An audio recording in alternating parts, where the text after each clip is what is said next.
Hello, I am Devanya Govan Hunt and president of the Charlotte affiliate of the National Black Child Development Institute, and we are here with a special treat for you today.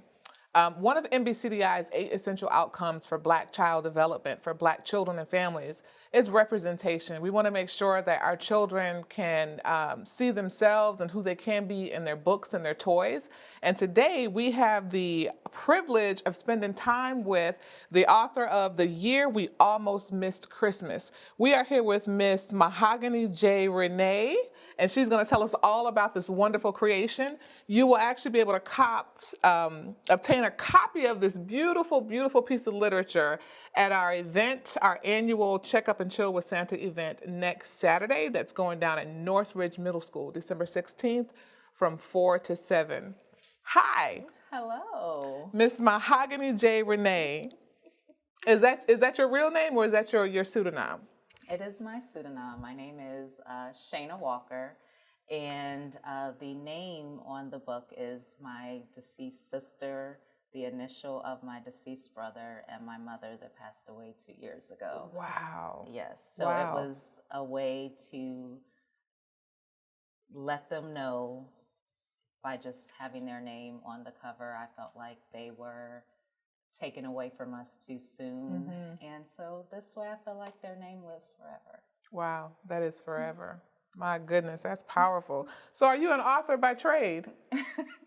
No, I am not. I have always wrote poetry and things like that personally, but I sort of felt this one, so I wanted to. Tell us a little bit about it. How'd you get here? Because we had an opportunity to spend some time with this piece of literature, and we are fans. We became fans immediately. So why don't you tell us a little bit about how you got here?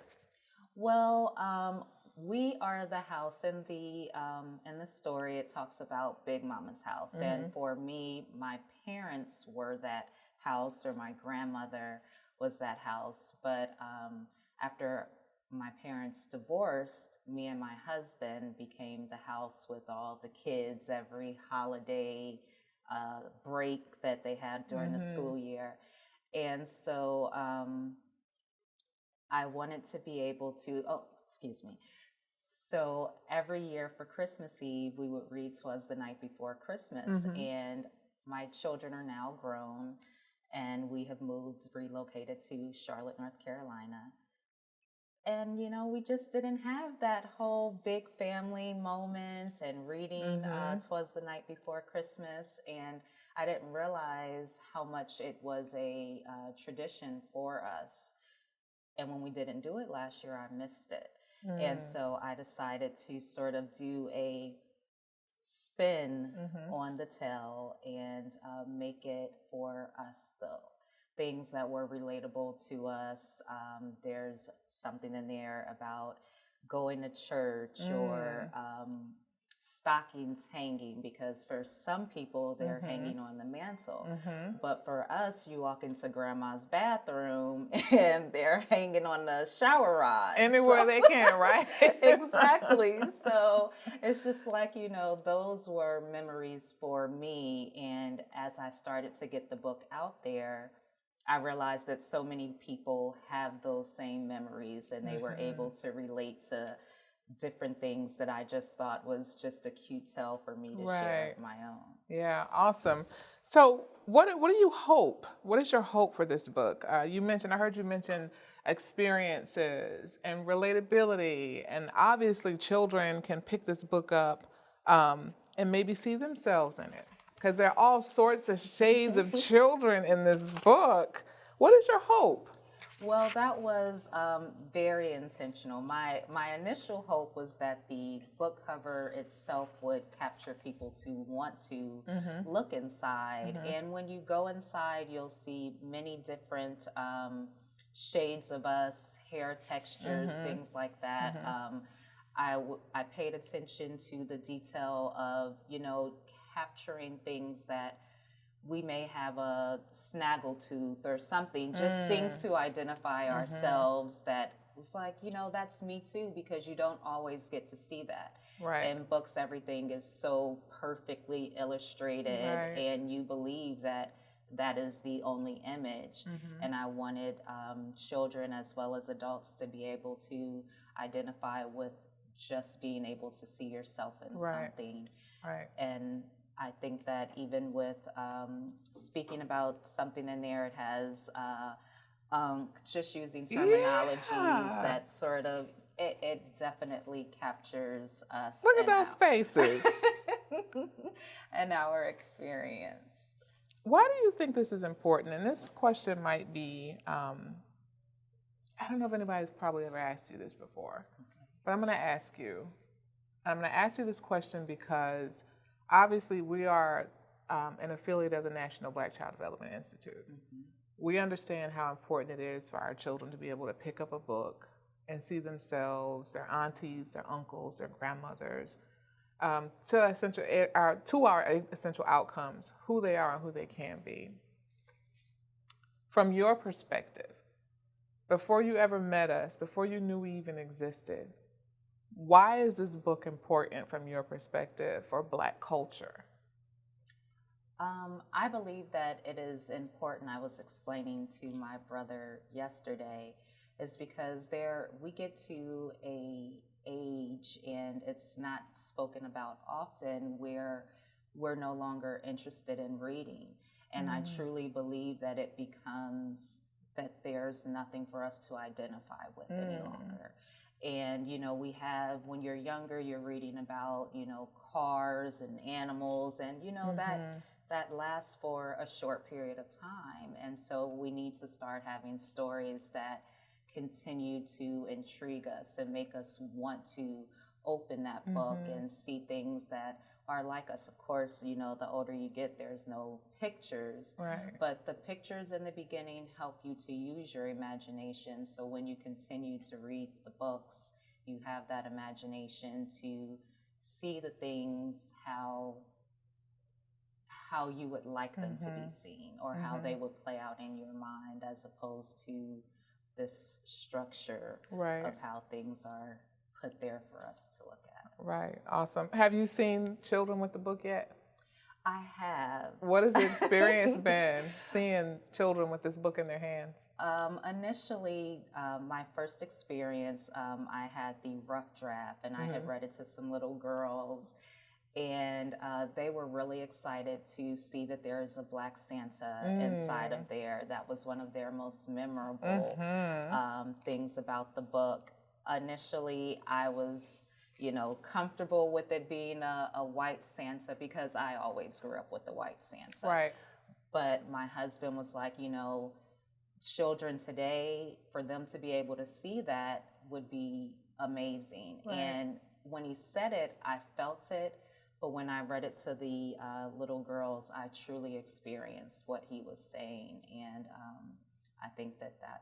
And Santa, of course, in the book, he's not the traditional bearded Tell us about this Santa, because I dig this Santa. I do. Thank you. I felt like the Santa was relatable again. He just has a little shaggy little beard. It's not much, but, it's someone that I don't think that you would be scared of. There are some children that are scared of Santa because of all the layers, but, coming with the twinkle in the eye, the big smile, being able to really see his face, I think that you can see the person that Santa is supposed to be or depicted as. Absolutely. And you said something that is actually very powerful when you were sharing with your husband, spoke to you about why not have a white Santa, or why have this person that you just described, this person that children are not afraid of, that they can see, that looks like somebody they know. It definitely does. Right? You said you always grew up with a white Santa. I mean, of course, my mom would decorate the house, and anytime she could find a Black Santa, we would have them. But, going to the mall or whatever, it wasn't until I had children of my own that there were Black Santas in the mall. And so, of course, decorating our home, there were Black Santas everywhere. And I just, I don't look at it as a thing that, it's only this or only that. Whomever wants to celebrate the holiday, whatever color, race, whatever, I just believe that people feel something, believe something, and relate to things that look like themselves. And so I felt like having a Black Santa in the book was powerful for everyone to see that and know that it's okay. Right, absolutely. It's just See, there you have it, folks. We can create our own traditions, our own characters. We can experience joy. Our children can experience joy with folks that they can relate to, with characters that they can relate to. That's actually very powerful. Very, very powerful. So tell us, where can we get the book? The book is on Amazon. It's also on Kindle, Goodreads, Barnes & Noble, and Books A Million. Is this it for Mahogany J. Renee? I have had that a lot, and I can't say that it's it, but I can't say that there's more right now. Right. Okay. Well, we'll ask again. We'll wait a little while, and then we'll come back and we'll ask again. Definitely. Would you mind reading a couple pages for us? Oh, sure. Absolutely. All righty. The Year We Almost Missed Christmas by Mahogany J. Renee. It was the night before Christmas, and all through Big Mama's house, not a bedroom available. And don't even think about the couch. The stockings were hung in the bathroom with care because tomorrow was Christmas service, and we all had to be there. My cousins and I made pallets on the floor while gassing the youngest to go shut the door. Big Mama would rest from all the fixings she had made as we stayed in the room next to her and silently played. Absolutely. That's awesome. It's such bold, rich illustrations. We're talking about cousins making pallets on the floor. Listen, this is definitely an experience. So we thank you for sharing your creativity and your tradition, your family traditions with us. We are excited about sharing this with the young people that we serve, and we can't wait to see you again on December 16th. I am so excited. Thank Absolutely. you so much.